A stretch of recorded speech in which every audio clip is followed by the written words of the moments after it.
My name is Dr. Islam Salam, Associate Professor at Sultan Qaboos University, and I am the host of me and Dr. Farah for this session today. So I will lead the floor for Dr. Farah to run the session while I will run the question and answer part. So please, Dr. Farah, take the stage. Thank you. Thank you very much, Dr. Islam. It's my pleasure actually to run this session with you. Thank you very much for all the presenters. It's a great opportunity for us to meet you in this session, in this wonderful and very well-organized conference. So we have 4 presentations for today. And we will start within the thermal comfort in learning environments, the case of Qatar. The authors are Madavi Indraganti, Dr. Madavi Indraganti, Ruwaida Al-Nahas, Al-Jazi Al-Naini, and Maryam Al-Nuaini. Could you please the presenters to introduce yourself a little bit for the audience?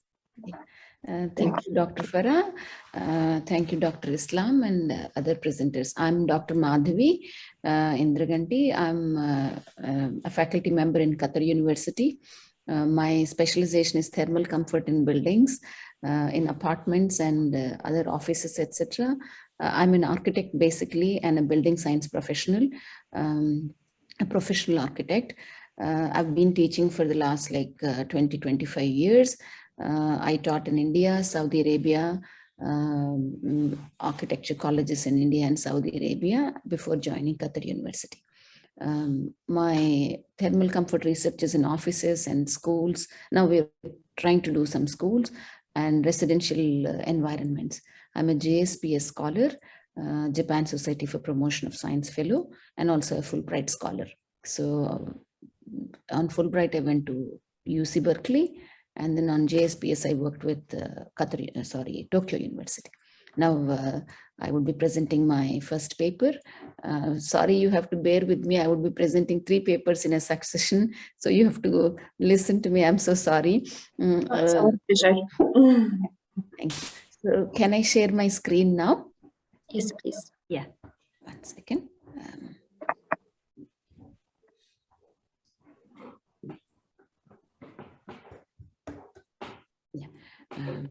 Where do I share my, I can just make it full screen and share my screen. Yeah, this one. You can see it, right? Yeah, right. This is a project which I have done with 3 of my students. These 3 are undergraduate students, and they collected the data, and then it was under a undergraduate student grant. Then basically the research context is Qatar ranks highest, as you all know, in per capita GDP, gross domestic product, and CO2 emissions in the world. So it's a very rich country, and then emits plenty of carbon dioxide. And Qatar and the Gulf region are yet to have custom designed adaptive comfort standards. There is very little thermal comfort research work done here.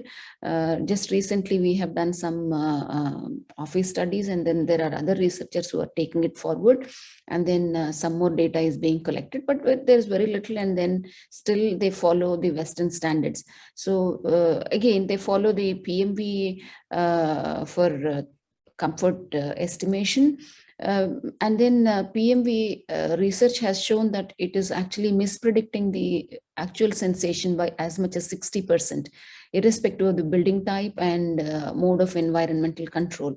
So this, when they use PMV for environmental assessment, thermal comfort assessment, there's a big gap between what is being assessed and what is actually being felt by people. Then what we've also seen in the literature is, if you increase the indoor set point in the Gulf region by about 2 degrees, from 18 to 24, you can get as much as 16 to 68% savings in energy, depending on the place where you are. Okay, and there is very limited adaptation opportunities are allowed in educational spaces. So there's hardly anything. It's all like an air conditioned bubble you're inside. So this is the context. That being the context, we did the field surveys in 2 segments. One in 2000, some data was collected in 2018, and another set of data was collected in 2020 in educational spaces. So we chose 3 buildings in Qatar University campus, and these are the 3 buildings. These are computer science buildings and architecture buildings and various academic environments. So we used Testo 400 indoor air quality comfort kit and followed the ASHRAE standard class 2 protocols, put the instruments at 1.1, where do I get my pointer? Can you see my pointer? Are you seeing my pointer? Yes, yes. Okay, great. So we used 1.1 meters for the measurement level. And then some data was collected using Hobo data logger, which was again placed on the table on a small stand. And this is how we collected the data in classrooms and studios and computer labs and things like that. So this is the outdoor environmental data. So in winter, we collected about 48 data sets. And in autumn, there was about 278 data sets. All in all, we had about 324 sets of data.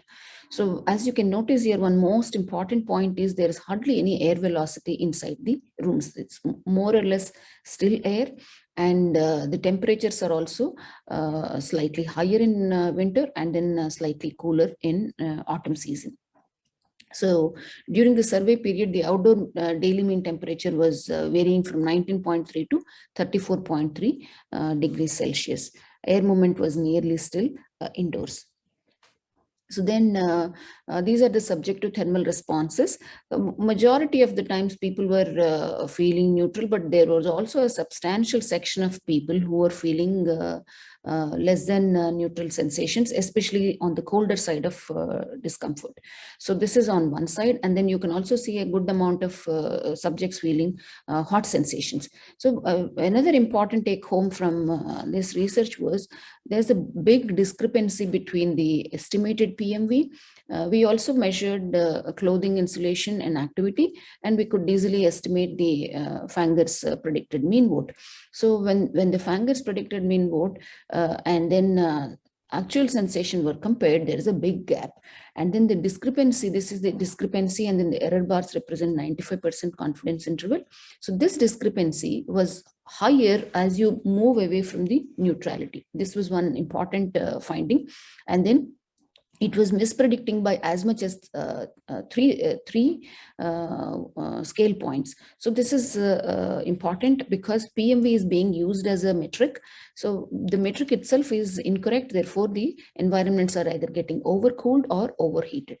Then we noticed that only 41% subjects preferred no change in the environment, no change in their thermal conditions, while as much as 34.2% subjects preferred the environments either to be cooler or warmer than the ambient conditions, even while voting on the neutral scale. So even when I'm feeling neutral, I'm not comfortable with that. I want slightly warmer or slightly cooler kind of sensations. Then we also had a indoor environmental quality scales from satisfaction scales, I mean. So from very satisfied to very unsatisfied. On a 7-point scale, we measured several thermal satisfaction scales. So overall, environmental satisfaction was about 30%. People were feeling neutral, and then generally people are satisfied on this side of the satisfied spectrum. People were, but in on thermal satisfaction also they were satisfied. Around 60% people are on the satisfied scale. Then we further analyzed and looked at the reasons for dissatisfaction. That I'll discuss a little while later.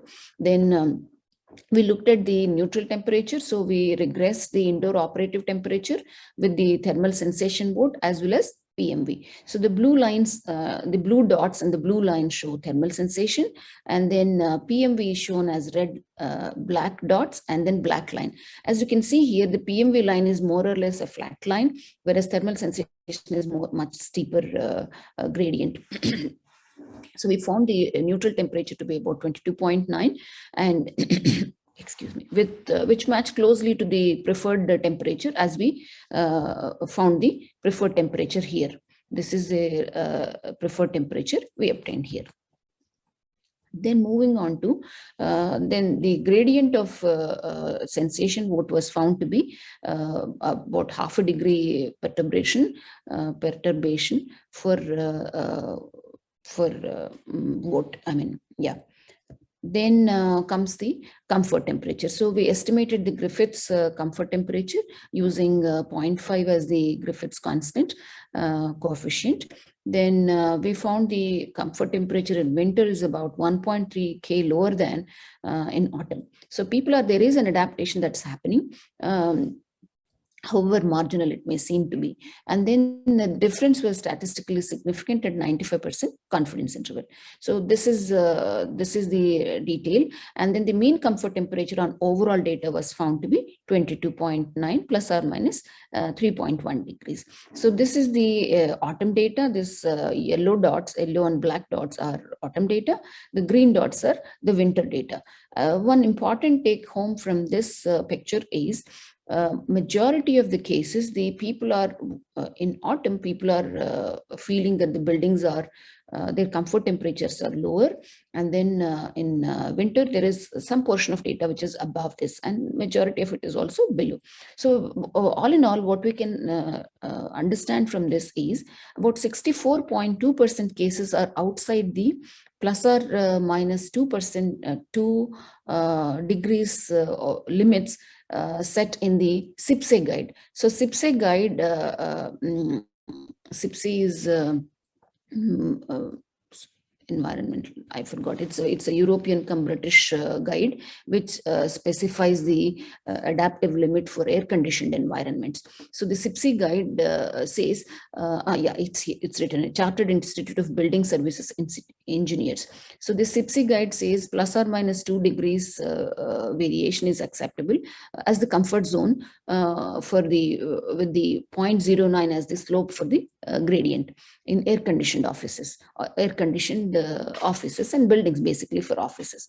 But here we see that majority of data is below, which indicates that there is great overcooling happening. So this is one take home from this. So then we looked at because we had a detailed indoor environmental quality analysis questionnaire, and then we also asked the people what were the reasons for their dissatisfaction. So you would be quite surprised that majority of the people who were feeling dissatisfied, about 35% of them, they were often feeling too cold. So 65% of them were feeling very, very cold, and then only around 31% people were feeling too hot. And then some people were also feeling too hot and too cold. So overcooling, all in all, can be seen that is very apparently happening, which I mean, it's like, you're hitting your head with a golden hammer. One of my Qatari friend has suggested, first of all, you are expending energy. And second of all, you are, discomforting people and reducing their productivity and bringing lots of sicknesses, etc. So then we also looked at the solutions. In the solution realm, what are the personal controls that are available to the students, and then what are the controls that the students have adjusted. So as you can see, majority of them have no access to controls at all. And then window shutter, a few people could access, because most of the rooms do not have operable windows. They're fixed glazing, completely sealed forever. So window blind, some students could operate, but in majority of the rooms, even the window blinds were completely shut all the time, because they are operated by remote controls, etc. And the remote controls are seldom work, so they are not in operation. Then we have portable heaters. Some people have used portable heaters. Then there are some thermostat buttons which people operated. Some people also used portable fans, and lights are generally on all the time, so operating them is not much of a concern, and hardly happened. So all in all, I can see that there is very little possibility of adaptive control at the helm of students. So then concluding the study, educational spaces were definitely found to be overcooled and heated.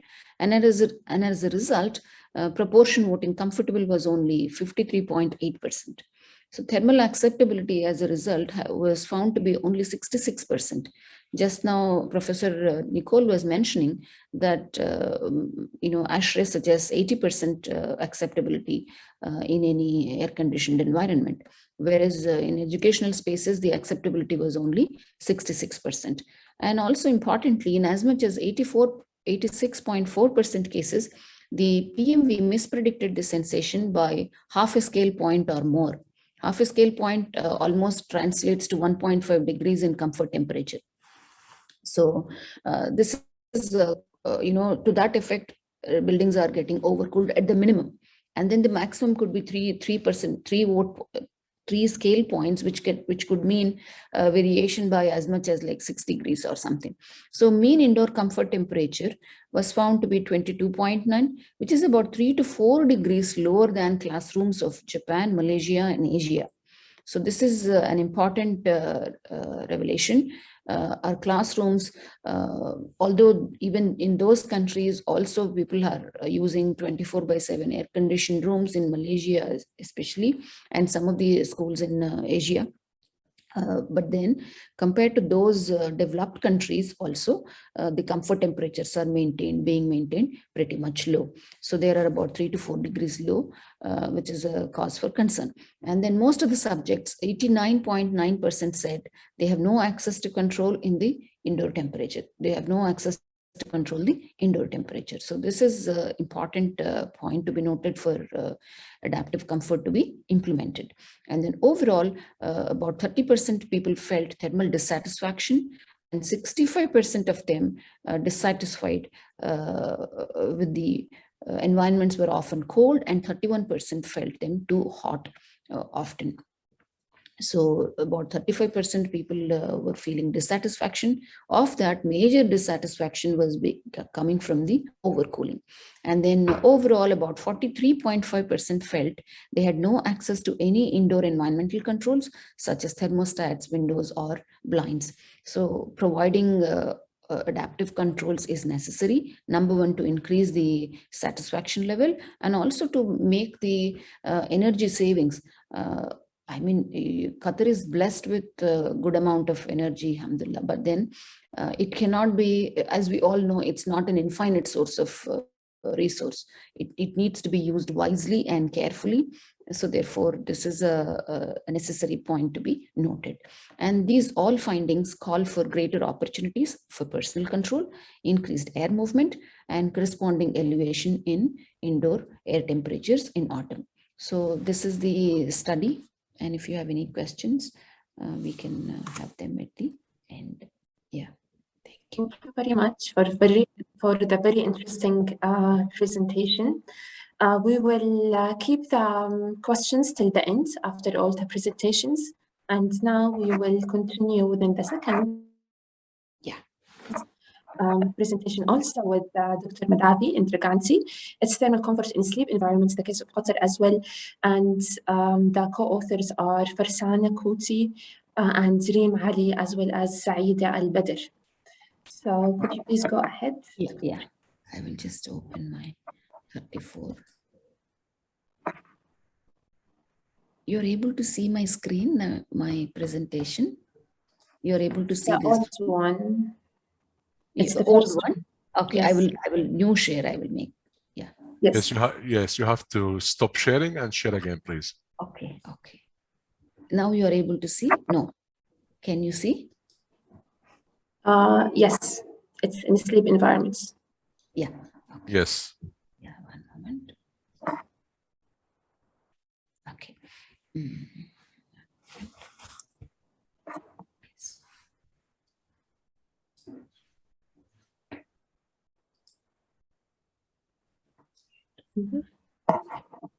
you.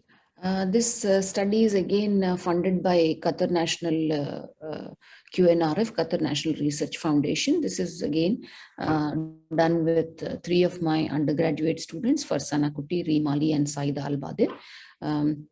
This is a study in sleep environments. So the COVID actually affected the data collection quite a great deal in all the 3 surveys. So therefore, that was a great, limiting factor for us to collect large amount of data or to do an extensive research. So coming back to the research context, as we all know, sleep is a very basic human need, and quality sleep is essential for human health and well-being. For good health, human beings require about 8 hours of minimum of sleep, and children require a lot more than 8 hours. So sleep quality research suggests that sleep quality and bedroom temperature and high CO2 levels are negatively correlated.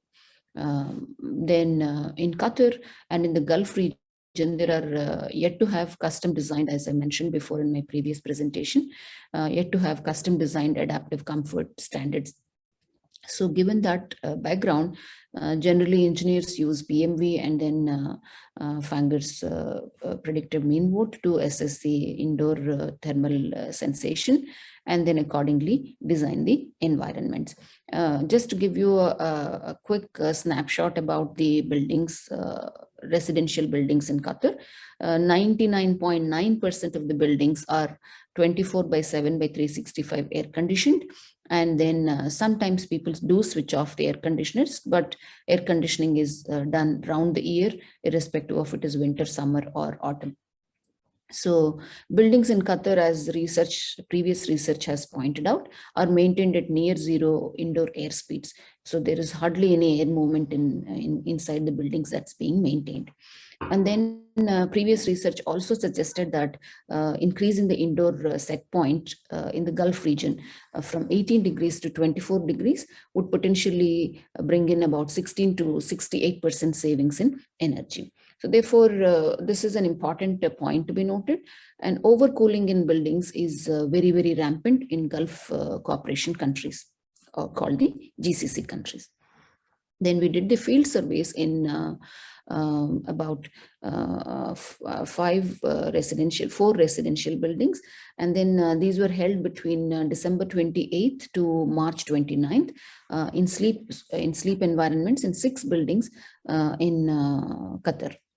And these buildings are situated all around the city. They're distributed, I think, around 20 kilometers of radius or something. So we used data loggers hobo data loggers to log the data.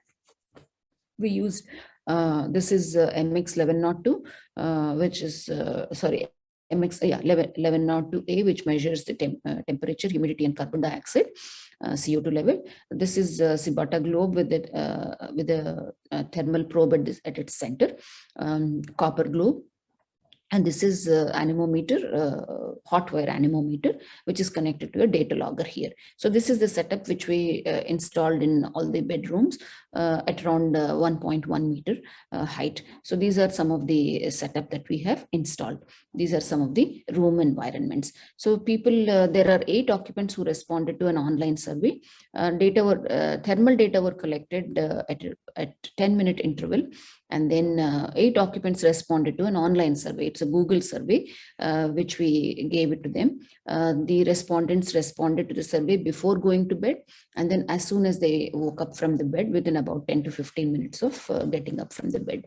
So the respondents were between 21 to 60 years. The mean age was 35.3. And then the respondents are all healthy residents of Qatar living in the surveyed environments for longer than 1 year. They're all not Qatari nationals. Some of them are Qatari nationals and some of them are other nationalities. So we used many scales for subjective measurements of sleep quality.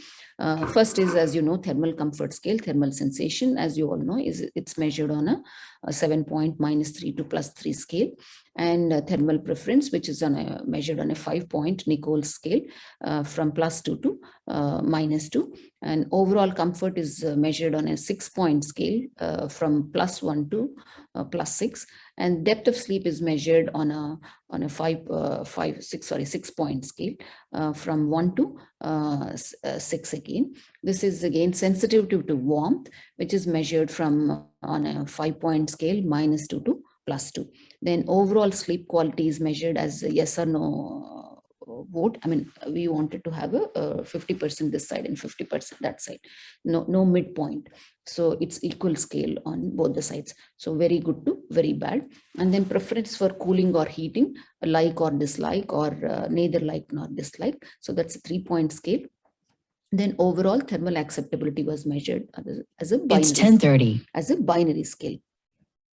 Then the results are you have in the free running mode, the subjects themselves have ticked whether their air conditioner is on or not. So therefore we could know that some of the buildings were operating in free running mode. So in free running mode, we found the indoor temperature. This is the outdoor and indoor temperatures variable. So in free running mode, the mean outdoor temperature was 20.8 and 20.9 degrees Celsius. Before going to bed and after getting up respectively, and similarly in AC mode it was 21.1 and 20.9 respectively. As you can know, this is somewhat a winter period study because it started from December 28th to mid-March end almost. So this is how we found the thermal sensation. Sorry, this is indoor operative temperature and indoor relative humidity. So the operative temperature before going to bed was like 23.9. After getting up, it is slightly warmer. It means that if they were using air conditioners or something, this is free running, right? So it's getting slightly warmer. And then in air conditioning mode, so this is about the midpoint is around 20 degrees or something. So this is after going to getting up from bed. So similarly, we have also noted down the indoor relative humidity. So the distribution of operative temperature and free running modes before and going to bed was noted in all surveys. So being a winter and spring season study, we noted very low air movement indoors. So mean air movement was almost like 0.01 or something like that. So overall, the mean thermal sensation was found to be 0.19, which, and then the mean of that was 1.1, indicating the subjects voting on the cooler side of the 7-point sensation scale. So majority of the times the subject were voting on the cooler side of the sensation scale. That means there is definitely some overcooling. Okay, then the subjects were feeling significantly warmer sensations after getting up by about half a sensation vote. So this is what we noted down as thermal sensation scale in the study before and after getting up.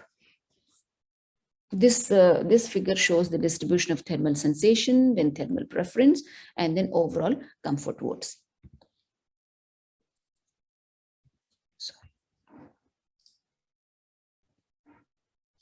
Okay, then this is the comfort temperature, and we found there is evidence of adaptation. Although the fans were, I think, excepting a couple of houses, there are hardly any houses that have fans in operation. So the mean comfort temperatures were in free running mode before going to bed was 24.7, and then 23.8 was after getting up.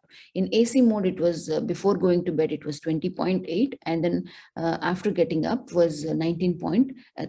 So this is in air condition mode. So air conditioner is being run kind of full throttle, you can say. As you can see here, we could notice that the proportion using ACs was actually coming down with the AC, in the sense they was using heating systems. It was actually coming down with increasing temperature. As you can see here, the proportion using the low ACs, in the sense as the heating systems, was becoming higher. So significant differences in mean comfort temperature in free running and air conditioning modes before going to bed and after getting up was noticed. As you can see here, this is the before, blue line is before going to bed and green line is after getting up. So there's a significant difference in comfort temperatures.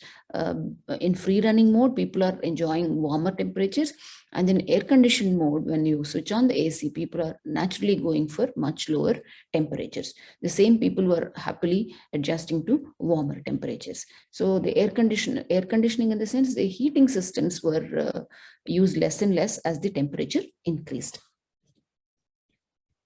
Yeah.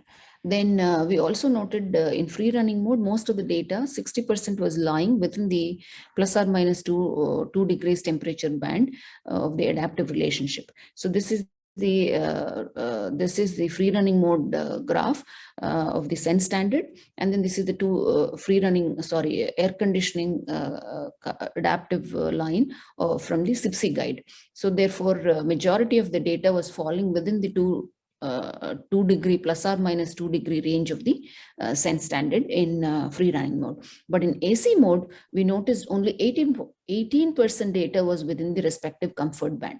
As you can see here, only 18% of the data was within the comfort band, and rest of the data was falling below the lower limit of AC lower limit.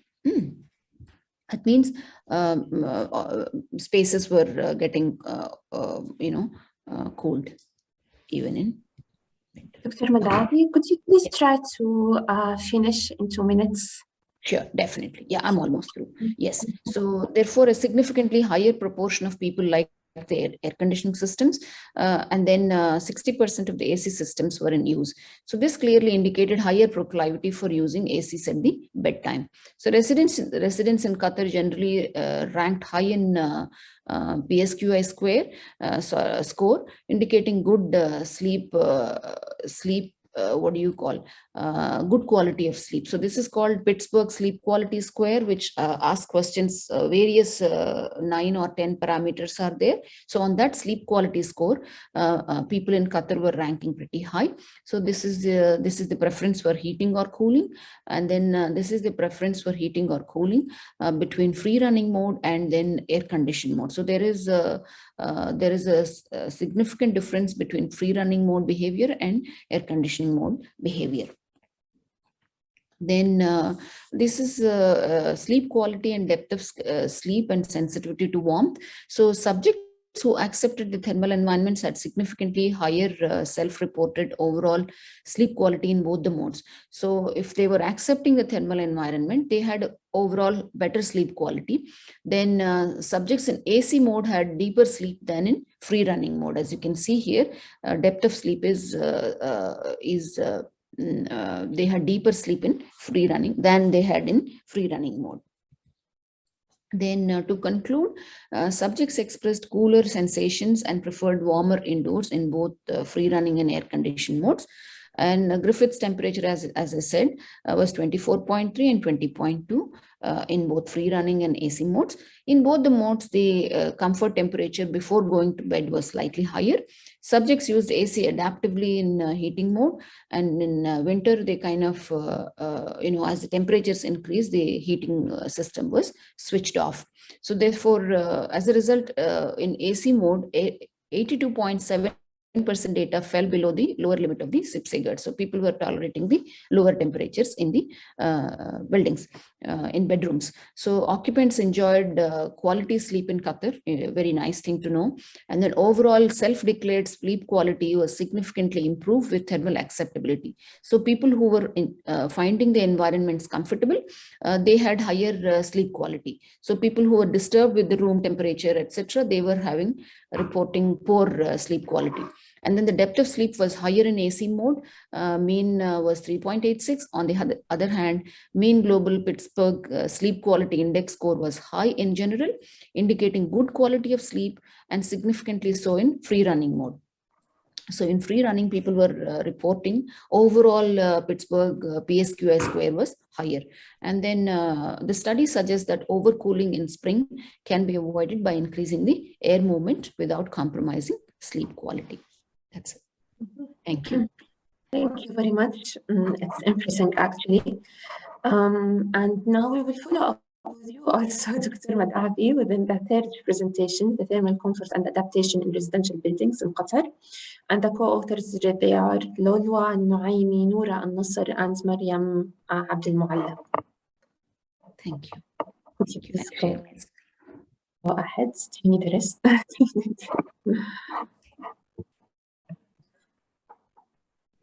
I need to share my screen. Yeah, I will share my screen.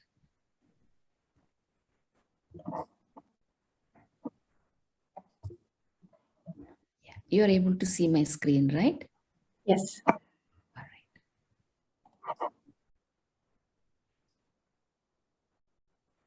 Okay. So this is another simple study we did with, again, got seriously affected by COVID. So this is another study supported by Qatar National Research Foundation. These are 3 students who participated in the research, Lulwal Noemi, Noira Hassan Asur, and Mariam Adil Al-Mullah. So these are all my undergraduate students, and we studied the thermal comfort and adaptation in residential buildings in Qatar. So research context is almost the same. So the primordial object of shelter design is to cater for human thermal comfort. So why do we build houses? Because house is our third skin, right? So first skin is what we are born with. The second skin is what we are wearing as clothing. And the third skin is our shelter that we are living in, isn't it? So therefore, uncomfortable shelter forms, they compel users to seek energy intensive solutions like heaters, air conditioners, in search of thermal comfort and adaptation. So Qatar and the Gulf region are yet to have custom designed adaptive comfort standards. Buildings in Qatar are maintained, as we have been mentioning, other speakers from the Middle East are mentioning, they are maintained at near zero air speeds. So this is a major concern. And the increase of indoor set point, if you increase it to 18 to 24 degrees, potentially you can gain about 16 to 68% savings in energy. And overcooling is happening rampantly in the GCC buildings thanks to abundance of oil. Then we have included the data again from December 28th to March 23rd in this study. There are 15 residents who followed. We collected about 627 data sets of subjective thermal responses and simultaneous objective environmental measurements. So we measured indoor air temperature, globe temperature, air velocity, CO2 level, and relative humidity. All these were done at the same 1.1 meters level. So the data loggers were installed in the living rooms of the residents. And this is how the houses are situated quite apart in the whole city. Then this is the instrument setup. As I mentioned in the previous study, this similar instrument setup was used.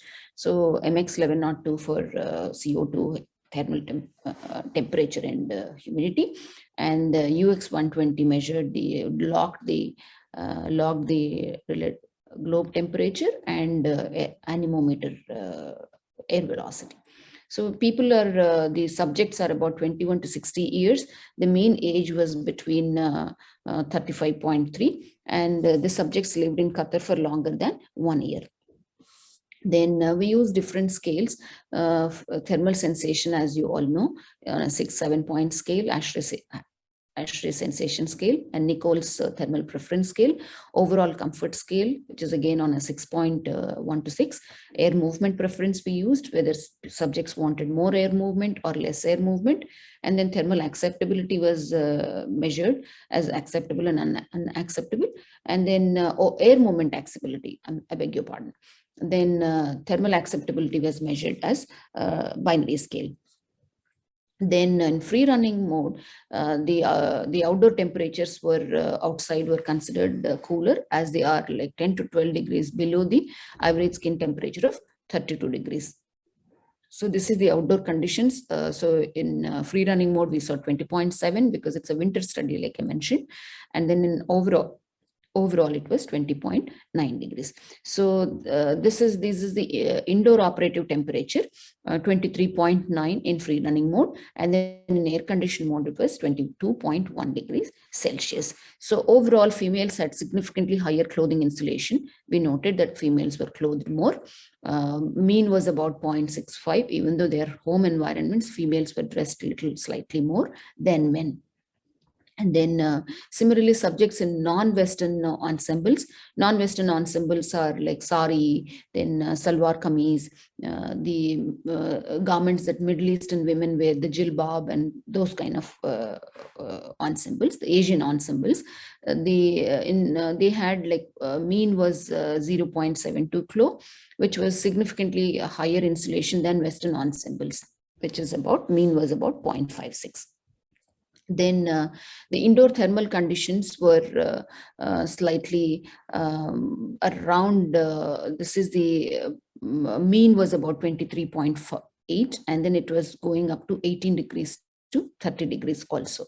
Whereas in air-conditioned mode, small data was collected. This was more or less at a very centralized location, like 23 to 25 degrees. And then this is the relative humidity. More or less, people were maintaining 50 to 60%, but in free running mode, there is a much wider variation. Then we noticed the outdoor mean temperature between winter and spring was significantly different. And then operative temperature again between winter and spring was also significantly different. Then the mean thermal sensation was found to be 0.1, indicating the subjects were feeling slightly warmer. And then the subjects were expressing slightly warmer and cooler sensations in both free running and AC modes respectively. So remember, bear in mind that this is a winter study and buildings are getting heated. So it is likely that the buildings are getting overheated and then people are expressing slightly warmer sensations.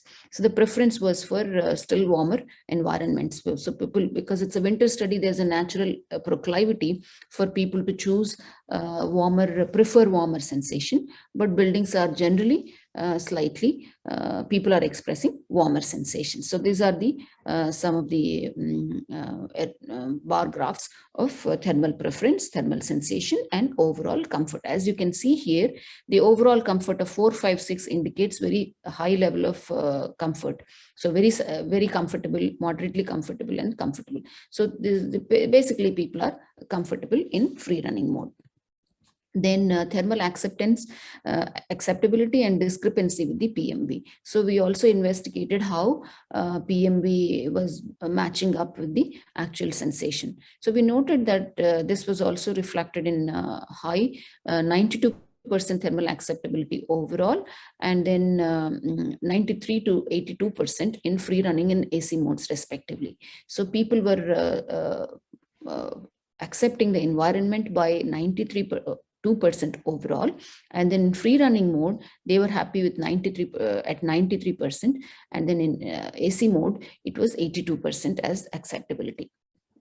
So importantly, the occupant accepted higher operative temperatures in free running mode than in AC mode. So this is an interesting finding that people are accepting higher temperatures in free running mode also. So the mean operative temperature when subjects accepted the environments was 23.3 and 21.8 in free running and AC modes. So mean acceptability, this is where we have shown the acceptability and then operative temperature. As you can see here, this is the difference between the thermal sensation vote and PMV. As you can see here, this is a big difference, big discrepancy on the lower side, and then on the upper side of the scale, again on the far end of the scale, there's a big variation by about 2 to 4 sensation points. So PMV was actually mispredicting the sensation.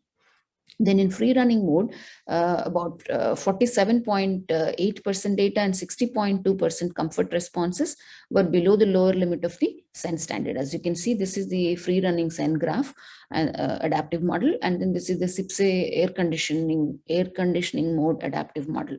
As you can see here, majority of the data was falling within this one, and then about 62% of the data responses were below the comfort limit. So that means that people were accepting maintaining lower temperatures, and they are happy with, at that temperature. Comfort temperature was lower than the suggested temperature of the SEN standard. So this reflects the fact that subjects were comfortable with lower temperatures in general, and similar trend was observed in AC mode also, where 40.1% comfort temperatures were below the lower limit mentioned in the SIPSE guide.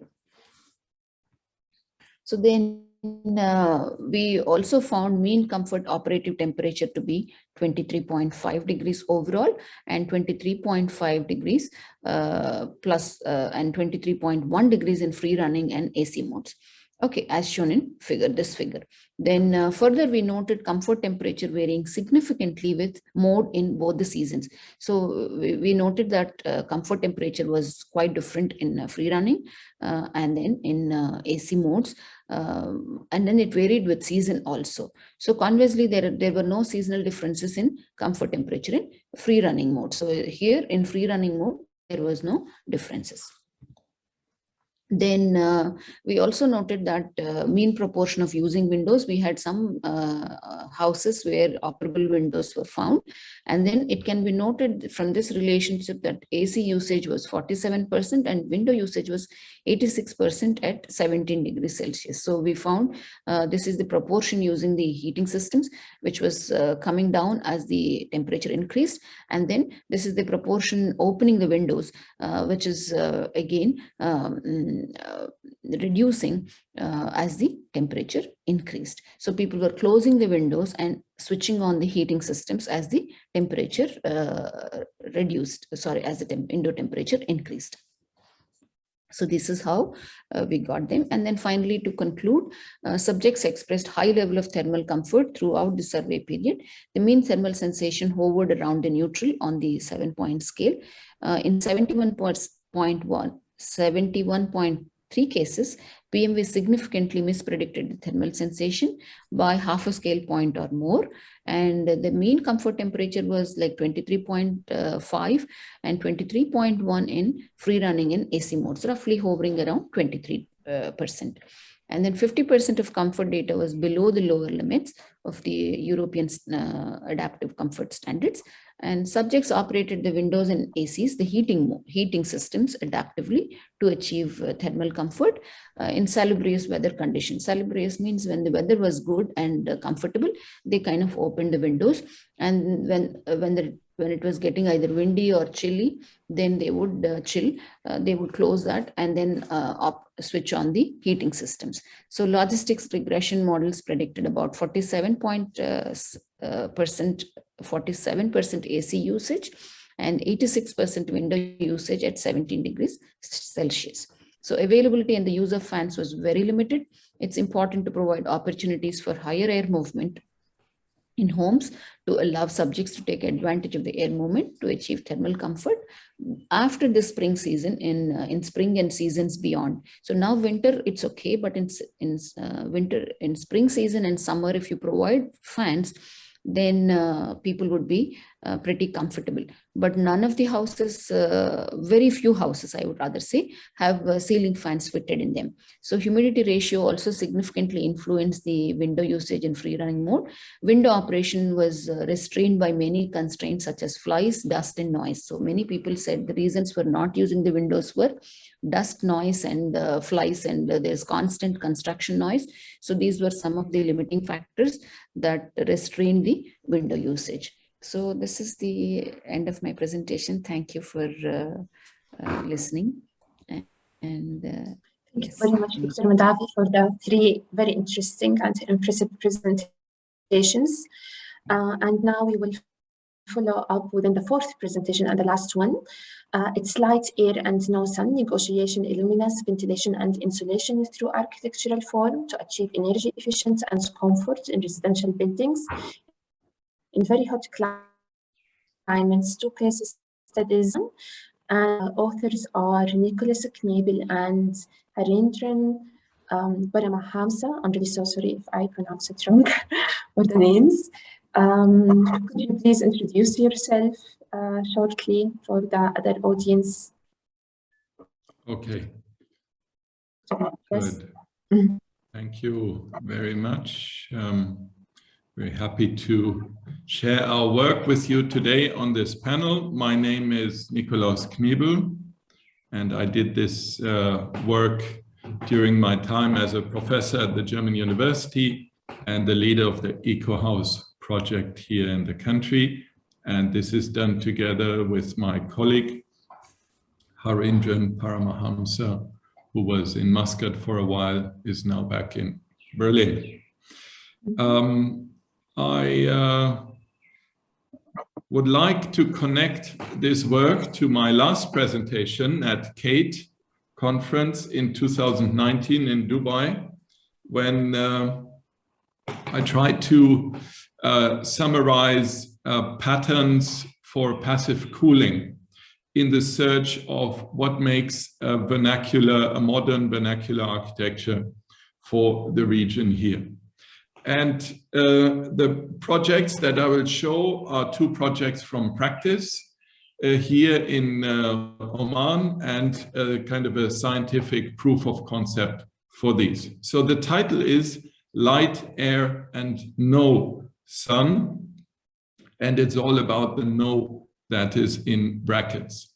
The urban context, for those who unfortunately cannot join us here live in Muscat today, we have a rapidly expanding city. There are basically two urban typologies evident. There's the villa type, 2 to 3 story detached building, and there's a tower type, G+8 compact residential, sometimes mixed use tower.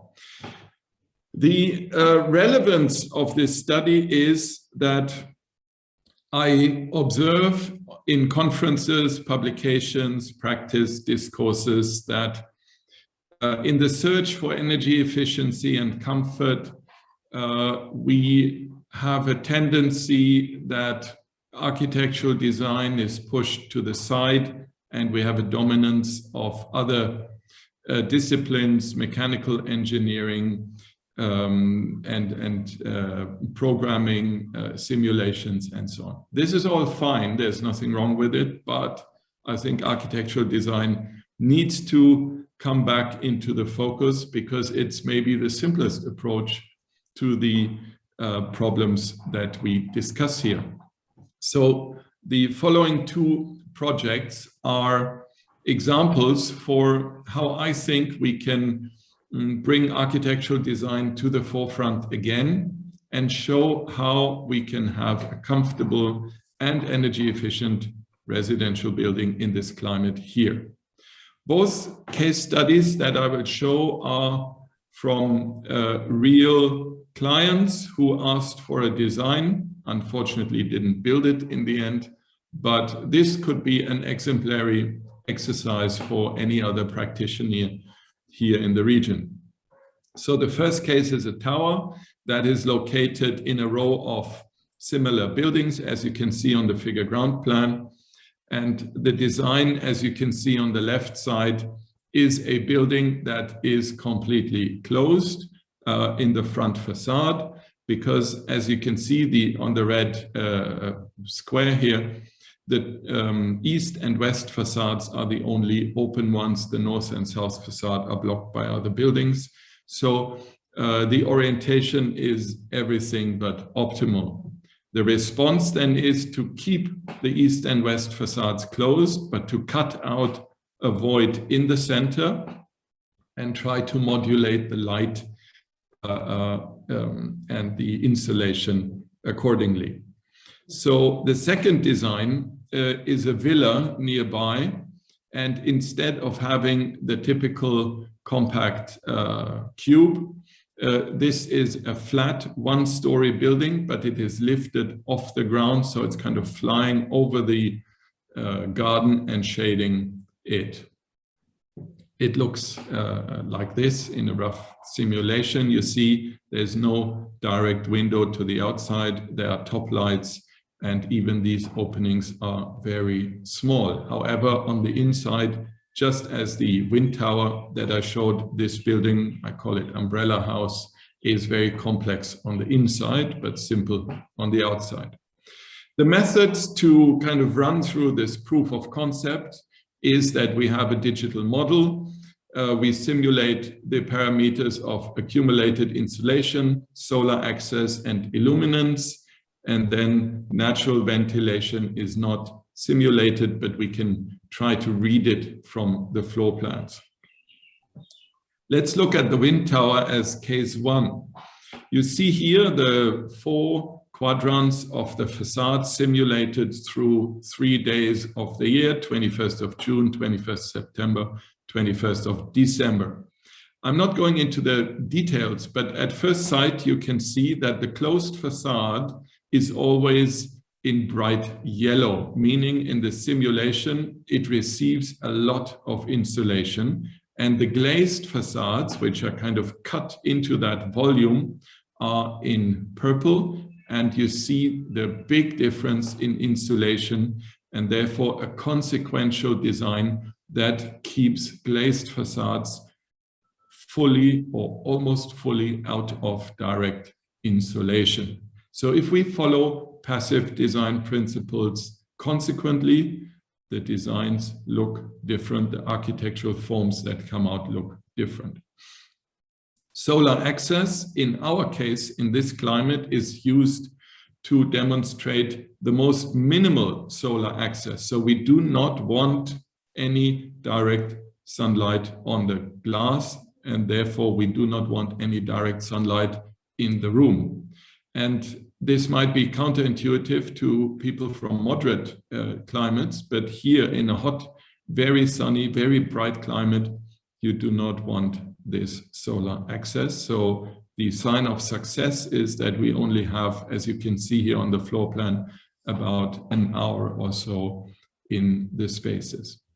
At this point, let me explain the floor plan briefly. We have pushed all the service rooms to the outside.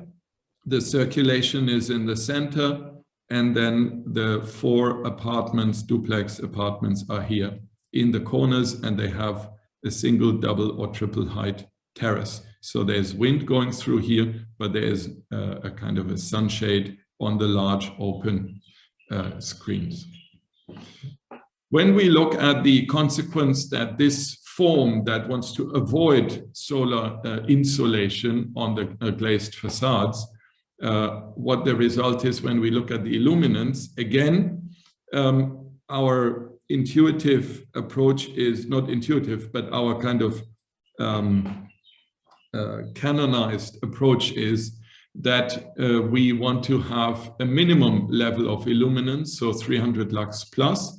But actually, we can also look at the maximum amount of illuminance. So to follow through with our design approach, we try to demonstrate that we would be satisfied with illuminance levels of, say, 300-400 lux and below, and not above. And in these floor plans, you can see that only the outdoor terraces here have around 800 or more lux, but these living dining rooms here are in a range of, say, 400, 300, 200 lux, and bedrooms and so can have 150. So we're trying to, in a bit of a provocative way, show that we should really limit the amount of daylight, not to have too little, but to definitely not have too much.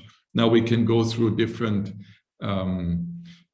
seasons, and you see that the illuminance levels kind of stay in the same range of a medium lit, but sufficiently lit, but definitely not overlit situation. Let's look at case number 2, the umbrella house.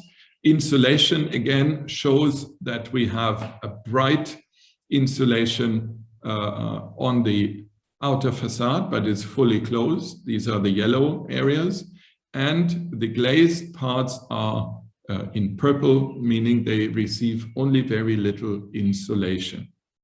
And since the building is lifted off, it is worth looking at the insulation of the ground floor of the garden. So here's a proof that our design provides a shaded garden under the building and not in front of the building. So reasons for a typological change. Solar access is again tried to be limited as much as possible. And the illuminance, as you can see here in a simulation of the situation on 21st of June, is a very even and very moderate, comfortable daylight situation. So even with a fully closed outside facade, with smart interventions in cutting this closed box open, you can achieve such a well-lit, comfortable, and not heating up interior spaces. So what is it, if I would summarize, that we learn from here? The first finding is somehow banal, but important. It reaffirms that the vernacular approach to have rather closed buildings with some inner voids, courtyard type, is of course appropriate. But the second finding is that other than in the traditional buildings where you have very small openings in very large closed walls, which creates a discomfort due to the glare and the contrast, in the projects that we developed here, we try to have large glazed openings, but turned away from direct sunlight so that we can actually improve the illuminance and visual comfort, which the vernacular does not always achieve. And the third is then that if we approach buildings with these aims, the kind of, say, topology or the typological arrangement of, for example, service-to-service rooms changes. And therefore, we need to rethink the way we organize floor plans. And to sum it up, I think the interesting part is when we then project these findings about new building typologies back onto urban design and the city, we see that the wind tower is actually a flipped courtyard type. So we cut the courtyard into the tower, but from the front through to the back and not from top down. And thus we achieve this shaded, ventilated outdoor space inside the building. And in the second case, in the umbrella house, we kind of flip the slab and let it hover over the ground in order to achieve this shaded outdoor space under the building. And I think these are two interesting shifts where we can start to develop a modern vernacular for this region. And the guiding principle would then be a kind of variation of what the modernist motto was, where in the 20s in Europe and elsewhere, light, air, and sun were seen as the targets. So we would reformulate this for this region here to be light, air, and no sun as the target for a design approach. Thank you very much. Thank you very much, Dr. Nicholas. Very interesting, and hopefully it will be built in the future, very soonest future. Dr. Islam, the floor is yours. Thank you so much, Dr. Farah, and all our participants with the interesting papers and presentations. Actually, I have a few questions. I will start with Surah Oof to Prof. Indraganti. So after the question is, after Nicole's presentation, your final paper confirms that international CEN and UK CIPSE standards don't relate to recorded comfort experiences in Qatar. Surely it's environmentally profile gate to use international or EU standards to regulate temperatures in the Gulf or anywhere else.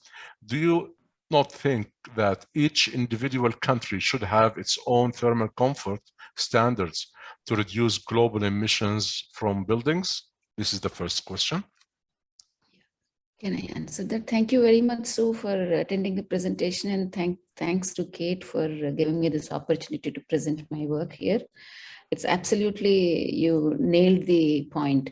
So there should be, just as you have local cultural attires and local cultural practices of comfort, you must also have your comfort temperatures, and then the standards must be locally made and generated from the local people's responses. People who have been living here for a long time and then acclimatized subjects. So the global standards are a big no-no.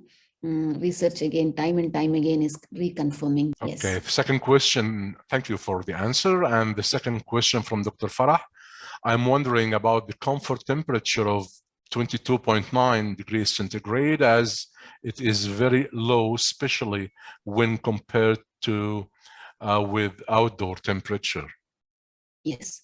So a friend of mine, a Qatari friend of mine, commented that we are hitting ourselves with a golden hammer. Because we are spending huge money to buy the hammer, and we are hitting ourselves. This is what is the comfort practices are here, which are being imposed on the people. Buildings are terribly overcooled. This is exactly the result of overcooling. When outside is 36, 37, inside is 22, 21, and people are really freezing. Some of the anecdotal responses are, "I'm freezing, tell the people." So, yes. Okay. So the second question also to Dr. Indraganti from Dr. Saleh Al-Saadi. What is the typical clothing levels for Qatari female and male occupants? Yes, there are two types of clothing. I'll first explain the female clothing.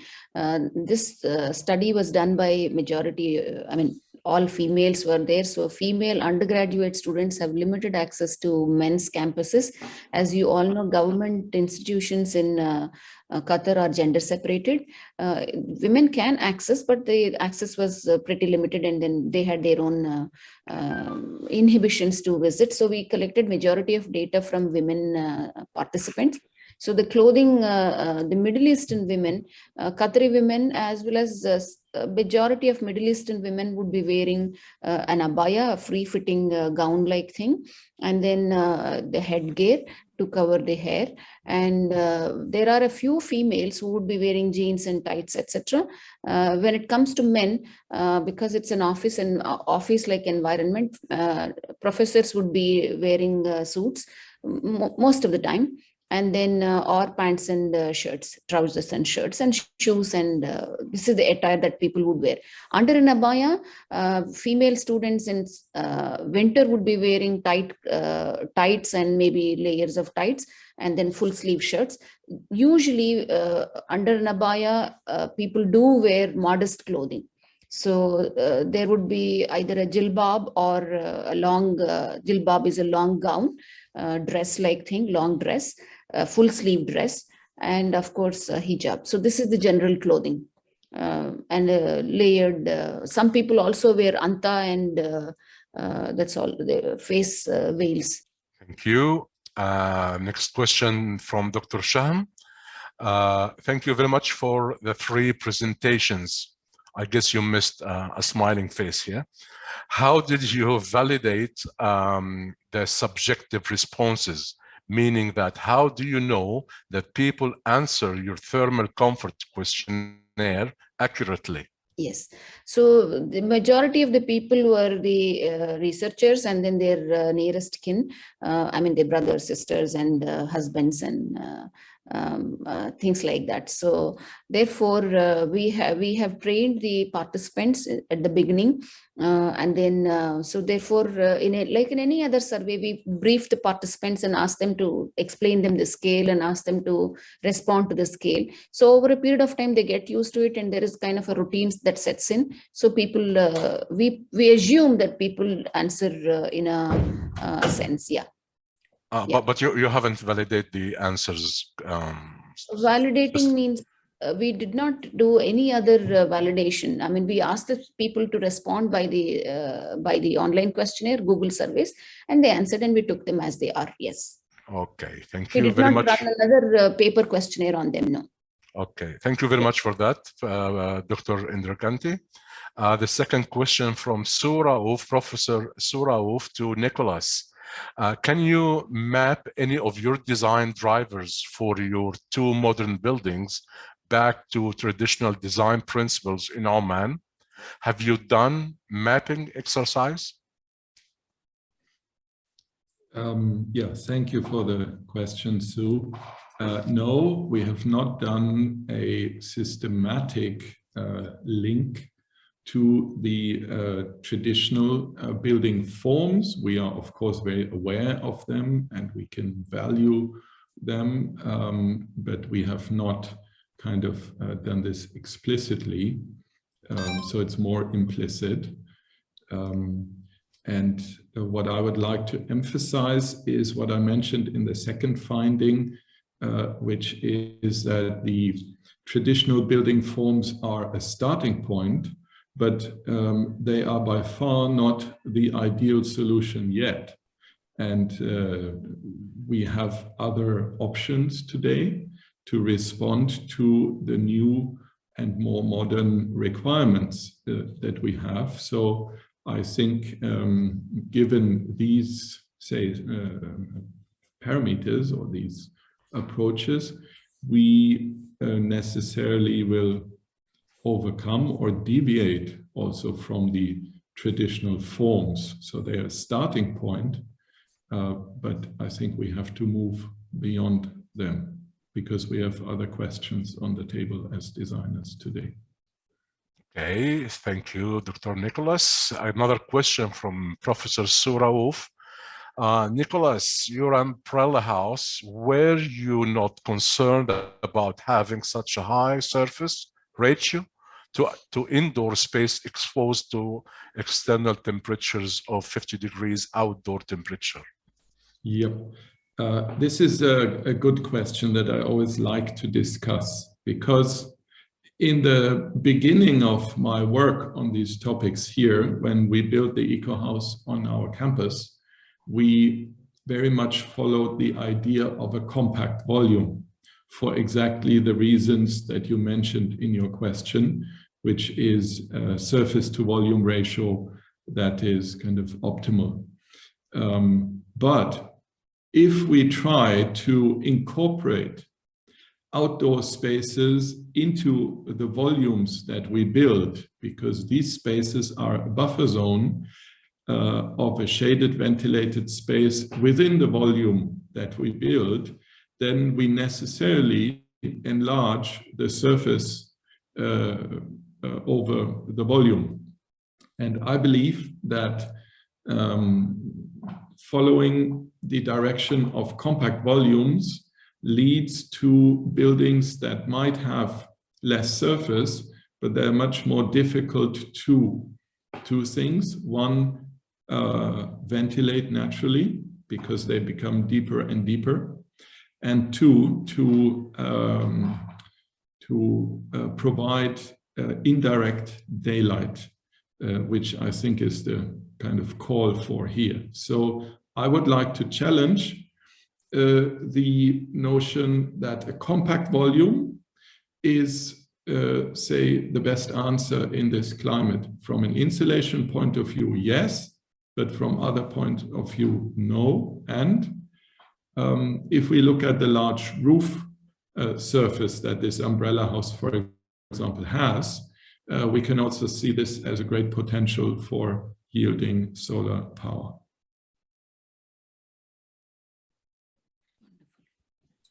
Thank you so much. The final question is to Dr. Nicholas. What kind of software you used for simulation? Yeah, we tried to use the simplest available.